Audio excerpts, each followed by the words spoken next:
Ladies and gentlemen, this tale is undoubtedly one with which you may be familiar. It concerns the fortunes of three brothers. Wait, what is it now? Can I play one of the brothers? I never get to do it. I'm always, you know. You can be the second brother. But be careful. I'm always careful. My fellow witches and wizards. Everyone, my dear, we now present to you the tale of the three brothers. There were once three brothers who were traveling along a lonely winding road at twilight. In time, the brothers reached a river, too treacherous to pass, but being learned in the magical arts, they simply waved their wands and made a bridge.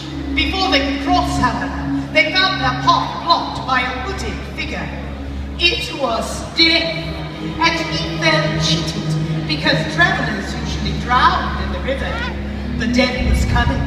He pretended to congratulate the three brothers upon their magic and said that each had earned a prize for having been clever enough to evade him. The oldest brother, who was a combative man, asked for a wand more powerful than any in existence, a wand that must always endures for its owner.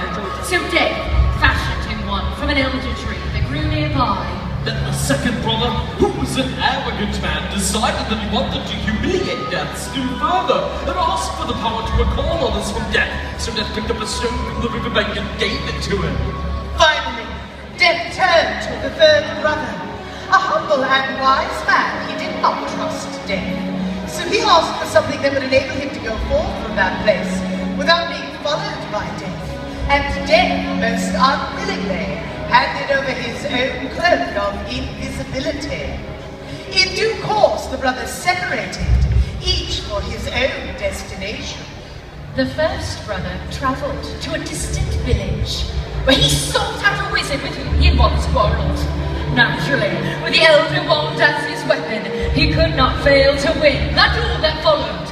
Leaving his enemy upon the floor, the oldest brother proceeded to an inn, where he boasted loudly of the powerful wand he had snatched from Death himself, and of how it made him invincible.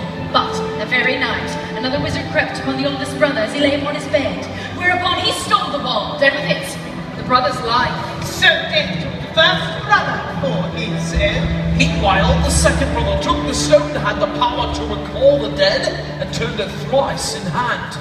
To his amazement and his delight, the figure of the girl he had once hoped to marry before her untimely death appeared at once before him. Yet soon she turned sad and cold, for she did not belong to the mortal world. Driven mad with hopeless longing, the second brother took his own life, so as truly to join her. And so Death took the second brother for his own.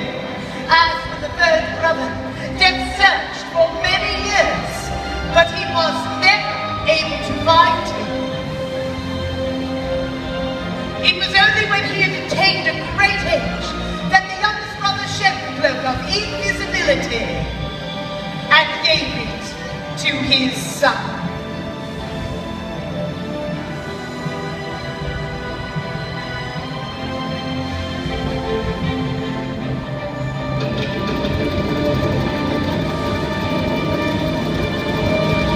He then greeted Death as an old friend and went with him gladly, departing this life as equals.